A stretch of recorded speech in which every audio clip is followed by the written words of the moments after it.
마라나타 할렐루야 반갑습니다. 투어 요한계시록 제19회 방송입니다. 오늘의 주제는 천년왕국 흰 보좌 심판이 되겠습니다. 자, 그런데 잠시 일곱인 전체를 그동안 배웠던 것을 요약하고 진행을 하도록 하겠습니다. 일곱인의 역사는 첫째인 백마기사의 등장으로 시작되고 이것은 한 일의 시작이라 했습니다.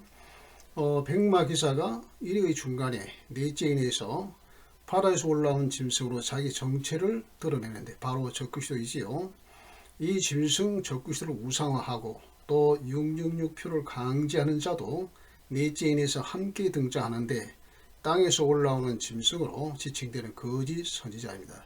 13장에 두 짐승이 나타나지요. 근데 이 시기가 일의 절반이고 이때에 이스라엘과 교회는 대환란이라는 박해를 겪게 되기 시작하지요. 많은 순교자들이 발생을 합니다.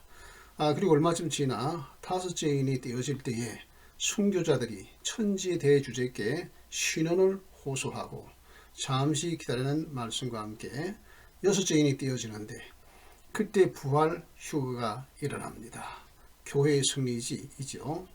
자, 그리고 7째 인에서 하늘의 진노가 땅에 쏟아집니다. 7나팔, 7대접 재앙이 그것입니다. 자, 그래서 일곱째 인은 진노인데요. 환란과 진노는 구별됩니다.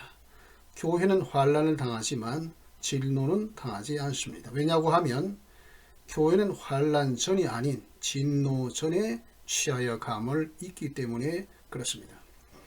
여섯째 대접재앙은 아마겟돈 전쟁이죠. 이때 주님께서 그분의 천사들과 그리고 부활 휴거된 성도로 함께 싸우실 겁니다.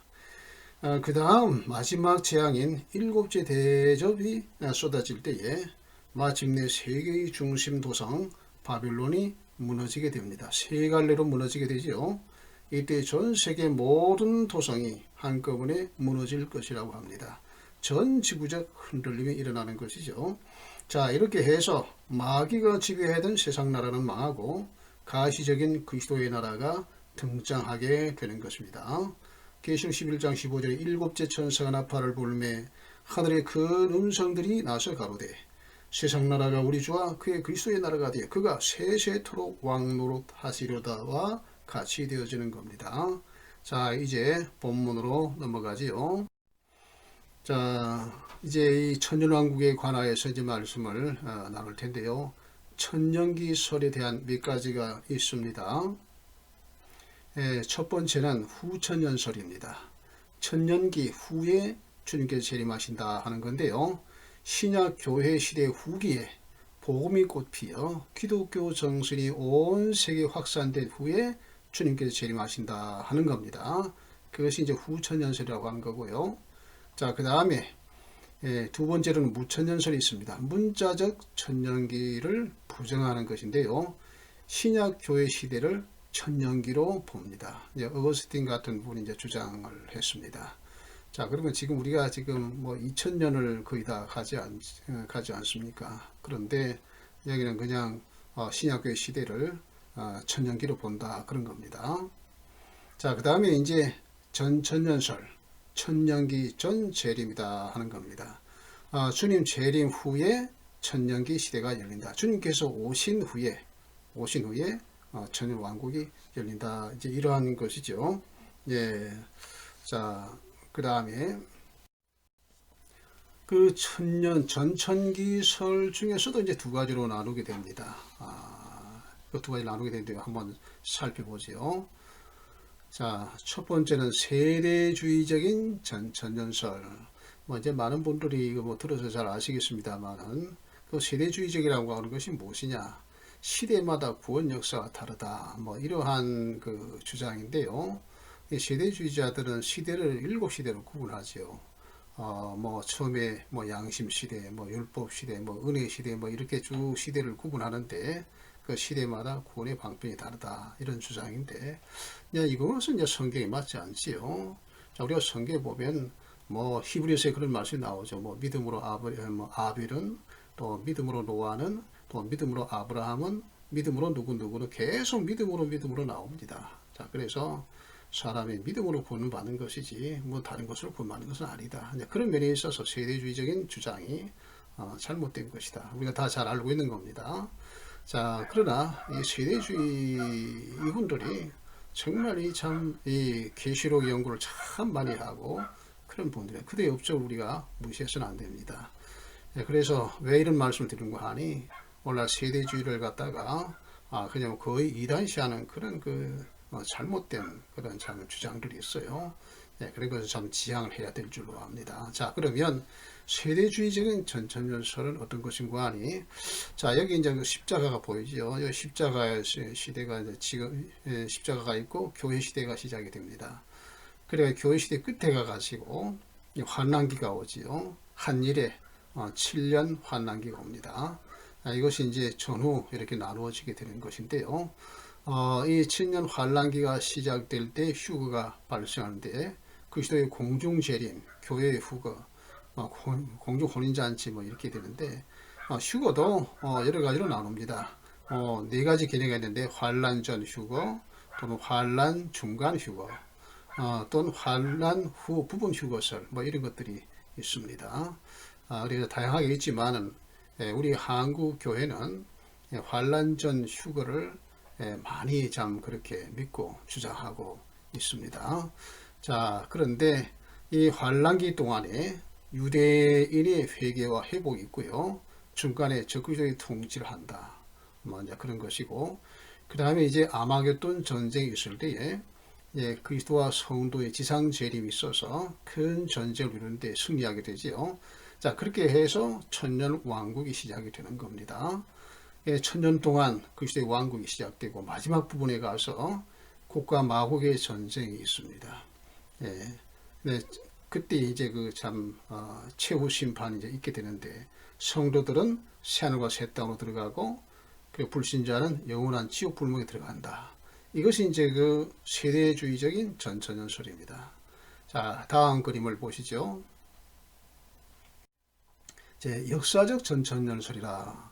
이건 무슨 내용인가 하니, 역사적이라고 하는 것은 초대 교회 시대부터 사도와 속사도 이후 오랜 역사를 통해 성도들에게 전하여졌던 믿음입니다. 전통적인 믿음이에요. 그래서 종말론에 있어서 전통적인 믿음. 이것이 역사적 전천년설이다. 여기도 이제 십자가가 있고 교회 시대가 시작이 되죠. 그리고 교회 시대 끝에 가서 7년 환란이 시작이 됩니다. 전후반 이렇게 나누어지게 되지요. 그리고 교회도 환란에 동참하게 된다. 온건한 핍박기가 있고 극심한 핍박기가 있고요. 그리고 이제 아마겟돈 전쟁이 일어나는데 이때에 교회가 휴거되어서 공중에서 그리스도를 만나고 바로 내려온다라고 하는 겁니다. 그렇게 해서 이제 천년 왕국이 시작이 된다. 이런 주장이에요. 그러니까 휴거라는 것도 그리스도의 재림과 동시적인 사건으로 본다 하는 겁니다.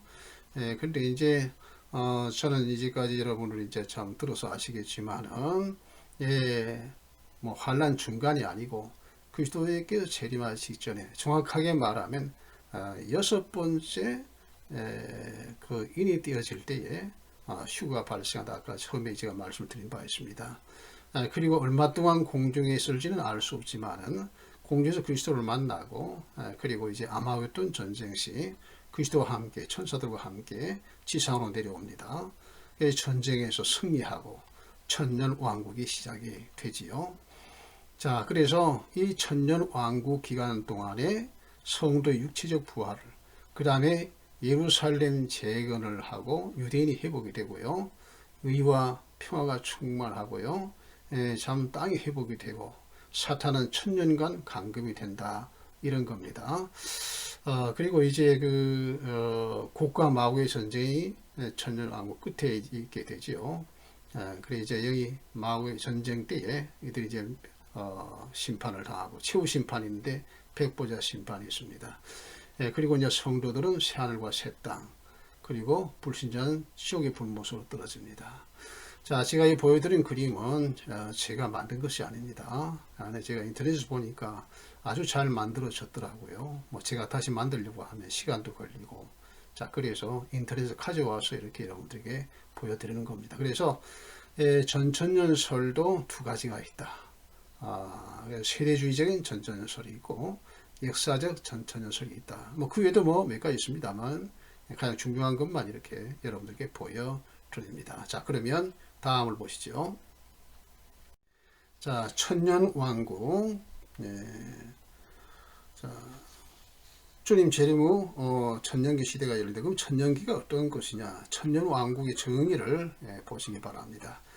천년왕국이라고 하는 것은 그리스도께서 천년 동안 직접 통치하시는 지상왕국을 의미하는 것으로 영원 천국 전에 도래할 그리스도의 나라이다 하는 겁니다.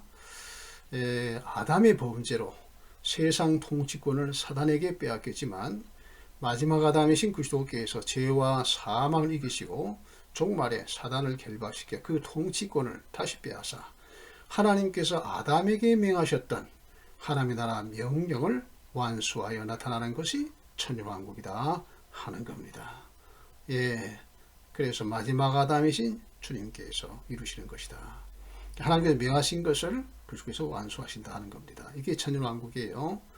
자, 그 다음에 천년왕국이 이제 실제로 임하게 될 때에는 먼저 하는 것이 있습니다. 사단이 먼저 결박이 되지요. 자, 오늘 본문에 보면 20장 1절 2절에 나옵니다. 천사가 하늘로서 내려와 용을 잡으니 곧 옛 뱀이요 마귀요 사단이라. 그 다음에 두 번째로 1000년 동안 무저갱에 감금될 것이다. 1000년입니다. 대충이 아니고 1000년 동안이에요. 상징이 아닙니다. 실제입니다. 1000년 동안 결박하여 무저갱에 던져 잠고 그 이후에 임보하여. 자, 그 다음에 천년 후에 다시 잠시 풀려납니다. 3절 천년이 차도록 다시는 만국을 미혹하지 못하게 하였다가 그 후에는 반드시 잠깐 놓이라 이렇게 되어 있어요. 왜 미혹하도록 그렇게 하느냐? 천년 기간 동안 그때 살던 사람들을 다시 말하자면 알곡과 죽정이를 가리기 위해서 그렇게 하는 것이죠. 그 다음에 이제 네 번째 유황불못에 던져진다 하는 겁니다. 자, 왕국시대의 사람들을 시험하고 국가 마국에 미혹을 하지요. 전쟁 이렇게 불로 소멸하고 또 마귀를 영원한 유황불못에 던져버린다라고 하는 겁니다. 근데 그 유황불못에 먼저 와 있는 자들이 있어요. 누굽니까? 적그리스도와 거짓 선지자들이 거기 와 있는 겁니다. 자, 이제 이들은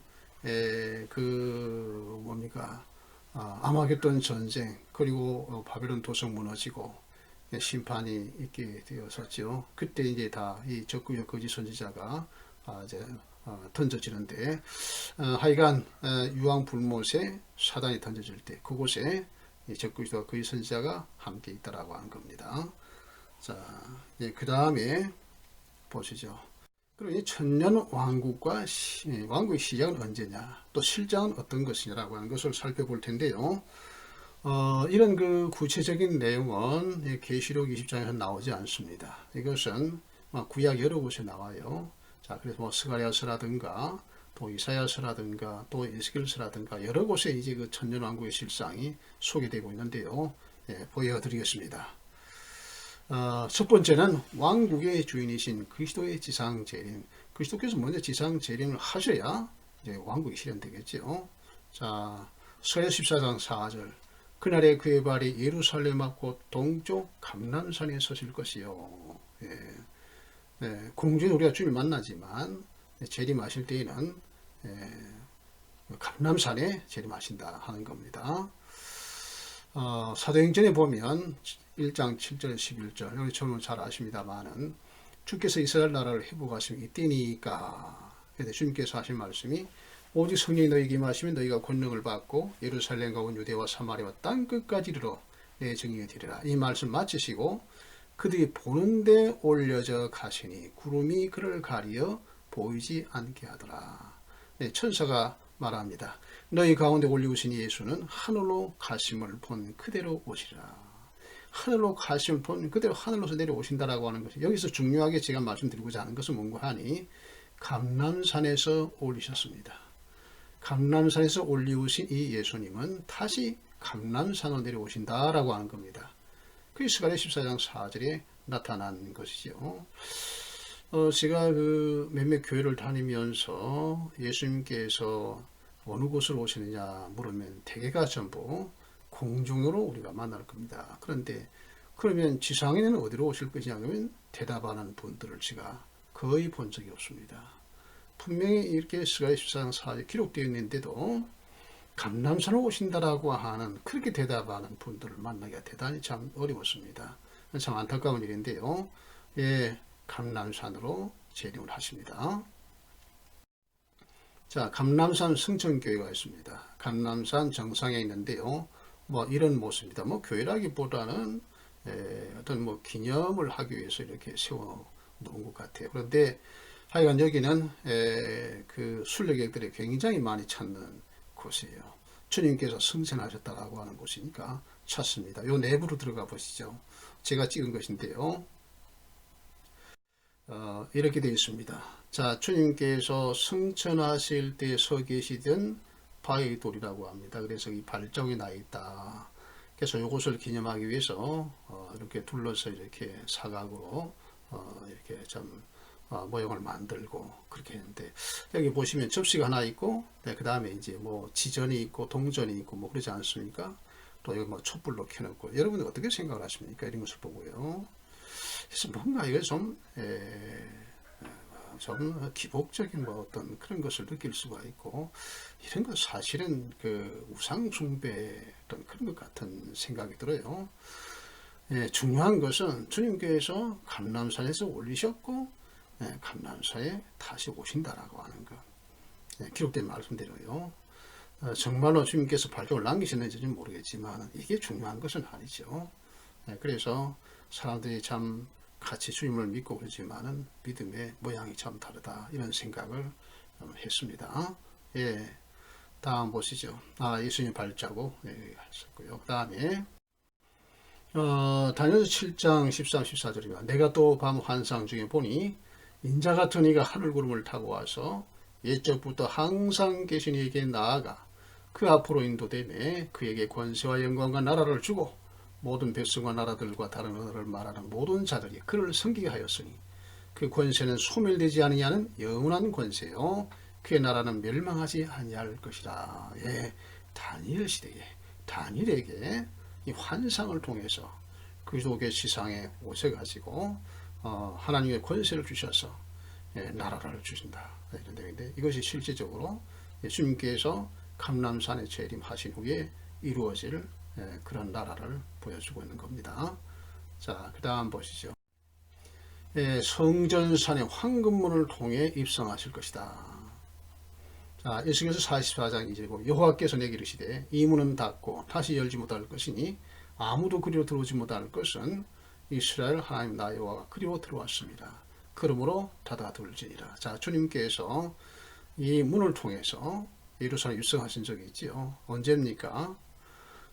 마태복음 21장 10절 종려주일입니다. 주님께서 낙이 타시고 예루살렘 성에 입성하실 때에 동쪽 성문으로 통과하셔서 들어갔던 것이죠. 사람들이 환호성을 질렀어요. 호산나, 주 이름으로 오시는 이여. 이 호산나라고 하는 것을 오직 메시아에게만 돌려드리는 그러한 찬양이었지요. 낙이 타고 입성하신 그 문입니다. 자, 시편 24편 7절에 문들아 너희 문을 들지어다, 영원한 문들아 들릴지어다, 영광의 왕이 들어가시로다. 이 다윗 시대에 그 예루살렘 문은 이렇게 밀고 닫고 하는 뭐 그런 것이 아니고요, 위로 들어 올려지고 내려지는 그런 문이라고 합니다. 그래서 문들아 너희 문이 들지어다, 영원한 문들아 들지, 영광의 왕이 들어가시기 때문에 그렇다, 그런 겁니다. 자, 그래서 주님께서 낙이 타고 입성하신 바로 그 동쪽문 그림을 보십니다. 골든 게이트라고 그런 것인데요, 황금문입니다. 황금문인데 지금 화살표로 표시가 되어 있죠. 이게 참 문입니다. 그런데 문이 닫혀 있어요. 지금 주님께서 이 문을 통과하셨는데 그 후로 이 문이 닫혀 있다고 합니다. 왕이 들어가셨던 문이에요. 이게 닫혀 있어요. 자, 그리고 이제 그 왼쪽 옆에 보면은 이렇게 문이 나 있는데 이쪽으로 관광객들이 이제 들어가고 나가고 이제 하는 그런 문입니다. 예. 자, 이거는 가까이 이제 본 겁니다. 굳게 닫혀 있는 황금문. 뭐 황구로 만들어져 있다고 해서 된 것이 아니라 왕이 들어갔기 때문에 황금문이 그렇게 하는 것이 아닌가. 뭐 그렇게 생각이 되는데요. 이 앞에 보시면은 이렇게 이제 그 뭐 철제로 울타리를 이렇게 쳐서 들어가지 못하게 이렇게 막아버렸습니다.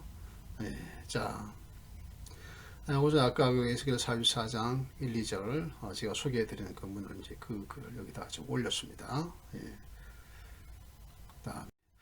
자, 왕국의 수도는 예루살렘이다. 뭐 당연하지요. 예, 역대하 33장 4절.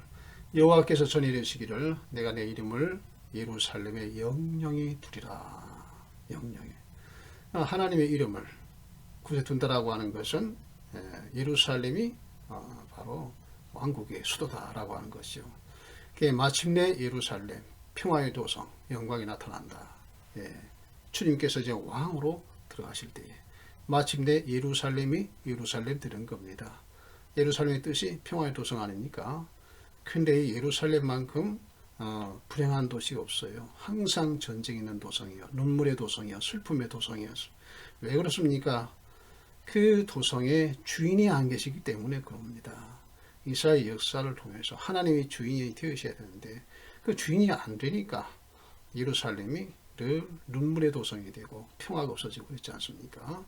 자, 그런데 주님께서 재림하셔서 왕으로 입성을 하시고 그리고 이제 참 천년 왕국의 주인으로서 왕으로 통치하는 그때는 그야말로 예루살렘이 예루살렘, 평화의 도성이 평화의 도성이 되는 겁니다. 자, 그리고 이 예루살렘은 결국은 새하늘 새 땅 새 예루살렘의 표상이기도 하지요. 자, 전쟁이 없는 평화의 시대가 도래하게 됩니다.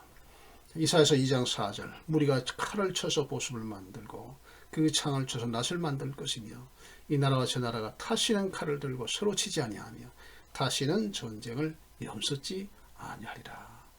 이 지구상의 역사 안에 얼마나 많은 전쟁이 있습니까? 지금도 전쟁 준비 많이 하고 있습니다.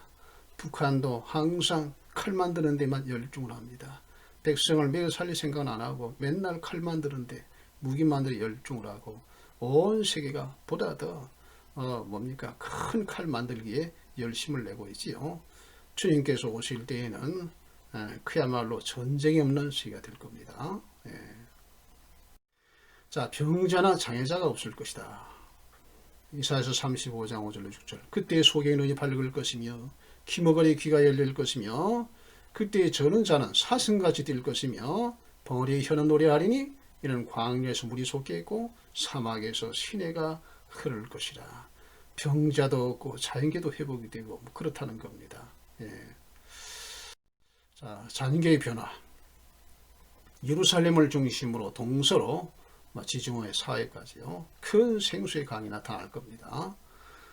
자, 스가랴 14장 8절 그날의 생수가 예루살렘에서 솟아나서 절반은 동해로 절반은 서해로 흐를 것이라.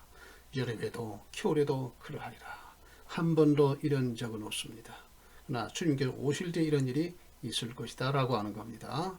지각변도 일어날 겁니다. 예수께서 47장 1절 그가 나를 데리고 전문에 이르시니 그 문지방 밑에서 물이 나와서 동으로 흐르다가 전 우편 제단 남편으로 흘러내리더라. 자, 그래서 14장 8절 스가랴서와 같은 내용을 예수께서 말하고 있어요.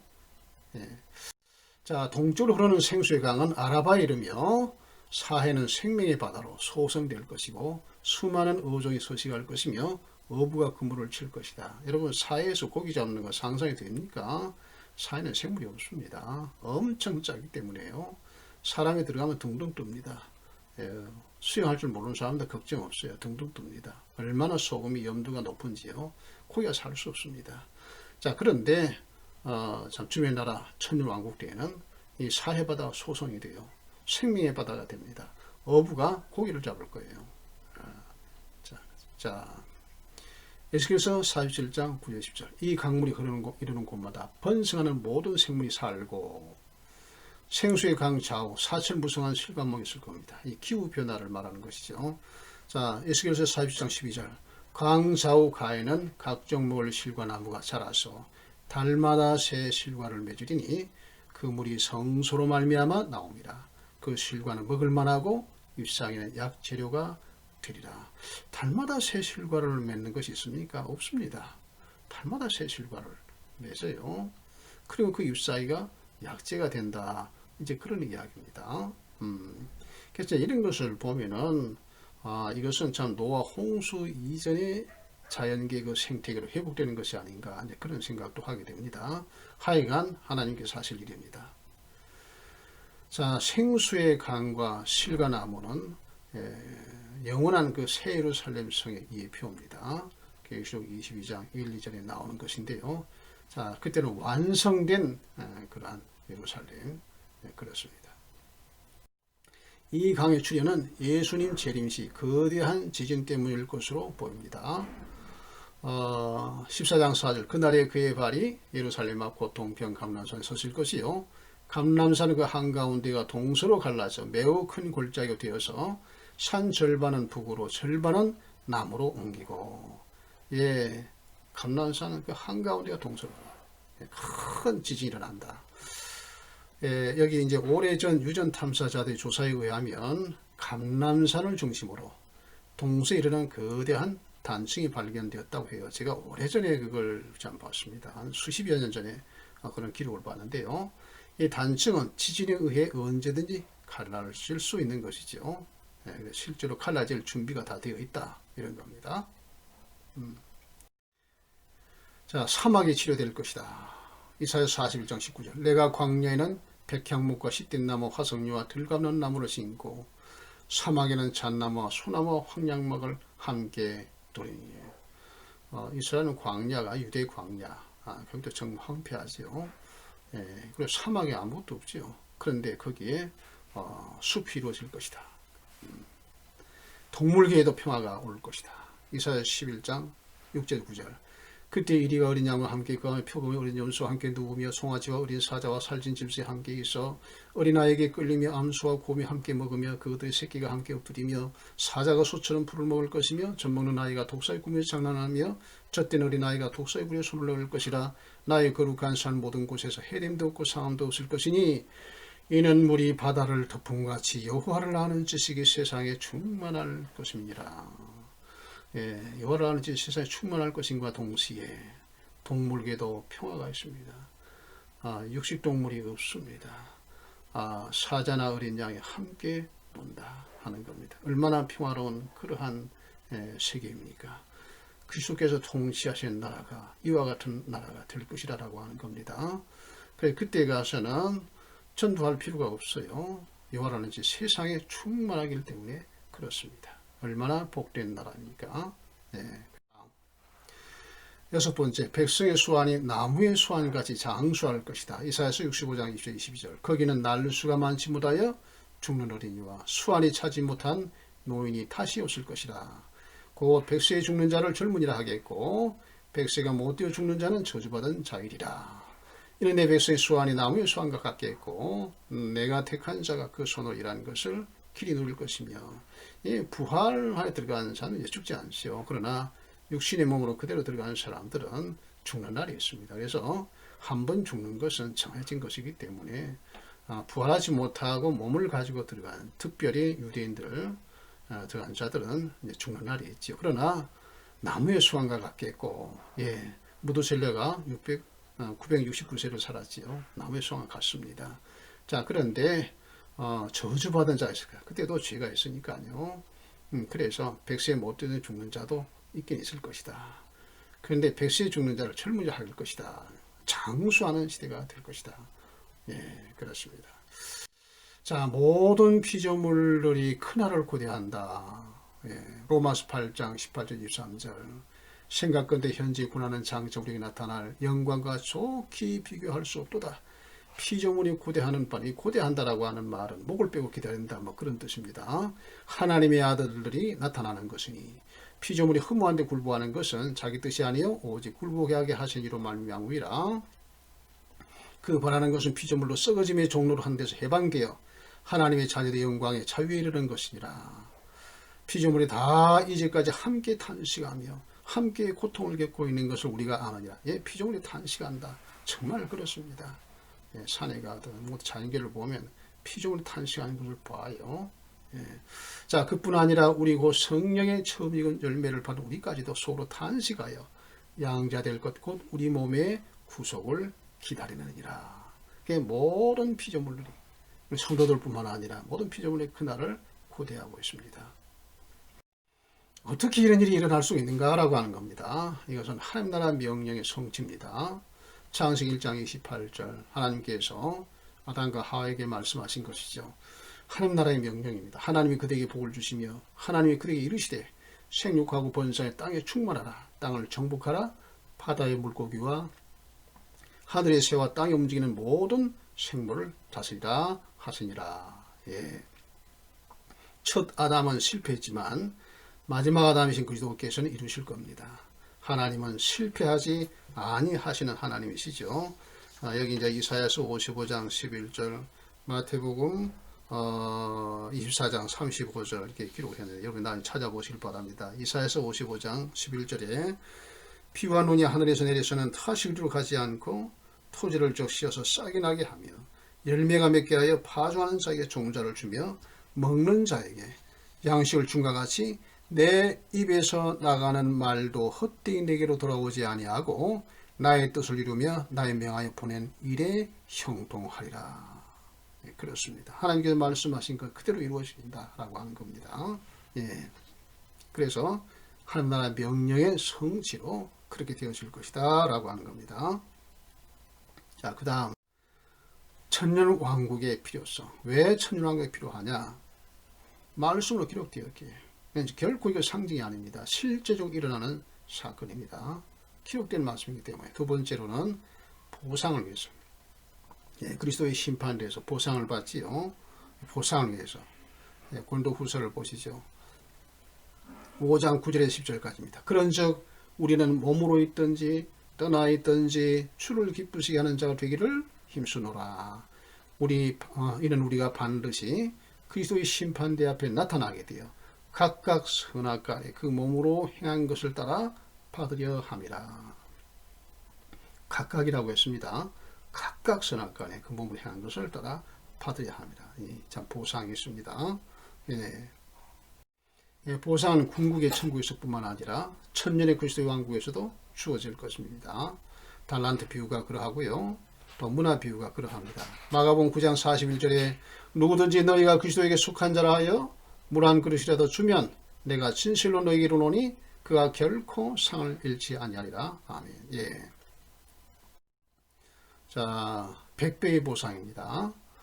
예, 마가복음 10장 29절 30절 예수께서 이르시되 내가 진실로 너희에게 이르노니 나와 복음을 위하여 집이나 형제나 자매나 어머니나 아버지나 자식이나 전토를 벌인 자는 현세에 있어 집과 형제와 자매와 어머니와 자식과 전토를 100배나 받되 박해를 겸하여 받고 내세의 영생을 받지 못할 자가 없느니라. 현세에서 지금은 그렇습니다. 지금 현세. 예, 그리고 천년왕국도 현세가 되는 겁니다. 이 땅이니까요. 예. 그래서 현세에 있어서 100배나 받는다. 보상. 예, 그렇습니다. 자, 주님께서 유대인의 왕이 되셔야 하기 때문에 그렇습니다. 먼저 유대인으로 왕으로 오셨어요. 그래서 유대인의 왕으로 오셔야 되기 때문에 되셔야 되기 때문에 천년왕국이 있는 겁니다. 자, 마태복음 2장 이제 유대인의 왕으로 나시니까 어디가 계시냐? 우리가 동방에서 그의 별을 보고 그에게 경배하러 왔노라. 동방의 박사들이 유대인의 왕으로 오시니까 어디냐? 그 다음에 누가복음 23장 13절 빌라도가 예수께 물어 가로되 네가 유대인의 왕이냐? 대답하 이르시되 네 말이 옳도다. 그래서 주님께서는 유대인의 왕으로 오셨습니다. 그러나 유대인들이 배척을 했어요. 자, 그렇지만 그렇다고 해서 왕으로 안 오시는 것이 아니에요. 거절당하신 유대인의 왕. 자, 누가복음 13장 35절에 보라 너희 집이 황폐하여 버림받으리라. 내가 너희에게 이르노니 너희가 주의 이름으로 오시는 이를 찬송하리로다 할 때까지는 나를 보지 못하리라 하시니라. 예, 왜 너희 집 황폐에 버림받습니까? 왜 예루살렘 황폐에 버림받습니까? 영접하지 않았기 때문에 말이에요. 나는 내 아버지 이름으로 왔으되 너희가 영접지 않냐나? 만일 다른 사람이 자기 이름으로 영접하리라. 그러니까 그런 말씀하셨어요. 영접하지 않았어요. 그래서 너희 집 황폐가 될 것이다. 자, 그러나 너희가 주의 이름으로 오시는 이를 찬송하리로다 할 때까지는 나를 보지 못하다. 언젠가는 그리스도를 뭡니까? 주의 이름으로 오시는 이제 메시아로 영접할 때가 있다는 것이죠. 그것은 환란기가 지나서 그러는 겁니다. 그때까지는 나를 보지 못해라. 거절 당했지만은 그러나 역사가 지나 주님께서는 유대인의 왕으로 먼저 오신다. 이런 이야기입니다. 자, 그러나 예수님은 유대인의 왕, 만왕의 왕으로 다시 오실 것이다. 민수기 23장 19절 하나님 인생이 아니시니 시원치 않으시고 인자가 아니시니 후회가 없으시도다. 어찌 그 말씀하신 바를 행치 않으시며 하신 말씀을 실행치 않으시라. 자, 천년 왕국의 영광에 들어갈 자. 첫째 부활입니다. 이제 본론으로 이제 본장으로 돌아오지요. 20장 4절 또 내가 보니 예수를 증언함과 하나님 말씀 때문에 목배임을 당한 자의 영혼들과 또 짐승과 그 우상에게 경배하지 아니하고 그들의 이마와 손에 그들의 표를 받지 아니한 자들이 살아서 그리스도와 더불어 천년 동안 왕노릇하니. 자, 그 다음에 여기 이제 킹제임스 성경에 같은 내용을 제가 이렇게 올렸는데요. 왜 이것을 올리는가 하니 우리가 보는 성경에는 천년왕국에 들어갈 두 부류를 설명을 하고 있어요. 하나님의 말씀 때문에 목배임을 당한 자들의 영혼들과 그 한 부류고요. 그 다음에 두 번째로 짐승과 그 우상에게 경배하지도 아니하고 그 이마의 손에 표를 받지 않은 자들이 살아서 이렇게 되어 있는데 한글 킹에는 하나로 이렇게 이제 설명을 하고 있습니다. 그래서 이 두 가지 이제 올려 보내드립니다. 그런데 꼭 뭡니까? 죽어야 순교자가 되는 것이라 이렇게 볼 수는 없지요. 그래서 목숨을 걸고 그 표를 받지 않고 우상에 절하지 않고 표를 받지 않는 건 목숨을 거는 것이죠. 그래서 이런 것도 순교라고 할 수가 있겠다. 이런 생각입니다. 자, 그 다음에 예루살렘의 영광, 메시아가 온 후에 이루어지는 그런 이야기인데요. 이사야 6장 1절로 3절입니다. 일어나라 빛을 발하라 이는 내 빛이 이르렀고 여호와의 영광이 내 위에 임하였습니다. 보라 어둠이 땅을 덮을 것이며 캄캄함이 만민을 가리려니와 오직 여호와께서 내 위에 임하실 것이며 그의 영광이 내 위에 나타나리니 나라들은 내 빛으로 왕들은 비치는 내 광명으로 나오리라. 예루살렘의 영광입니다. 주의 백성들이 예루살렘으로. 자, 이사야 60장 4, 5절 내 눈을 들어 사방을 보라 무리가 다 모여 내게로 오느니라. 네 아들들은 먼 곳에 오겠고 네 딸들은 안개에 올 것이라. 그때 네가 보고 기쁜 빛을 내며 네 마음이 놀라고 또 화창하리니 이는 바다의 부가 내게로 돌아오며 이방 나라들이 채물이 내게로. 여기서 네라고 하는 것은 누굽니까? 예루살렘을 말하는 겁니다. 자, 그래서 지금도 예루살렘을 향하는 그런 참 유대인들도 있고 막 그렇게 합니다만은 마지막 때에 주님께서 그 왕국을 이루실 때에 다 모여들 것이다 라고 하는 겁니다. 자, 그 다음에 이 천년왕국은 70일의 예언의 성취다 하는 겁니다. 이거 참 중요한 내용인데요. 보세요. 다니엘 9장 24절 내 백성과 내 거룩한 성을 위하여 이런 이래를 기한으로 정하였나니 허물이 그치며 죄가 끝나며 죄악이 용서되며 영원한 의가 드러나며 환상과 예언이 응하며 또 지극히 거룩한 이가 기름 부음을 받으리라. 70일의 완전한 성취가 주님께서 오심으로 말미암아 되어지는 겁니다. 자, 예루살렘을 기뻐하라고 합니다. 이사야 66장 10절 제가 그 사역하는 그 교회에 현수막을 벽에다 이렇게 걸어놓았습니다. 제가 성도들에게 말했습니다. 주님 오실 때까지 걸어놓으라고. 우리는 예루살렘을 기뻐하고 사랑해야 합니다.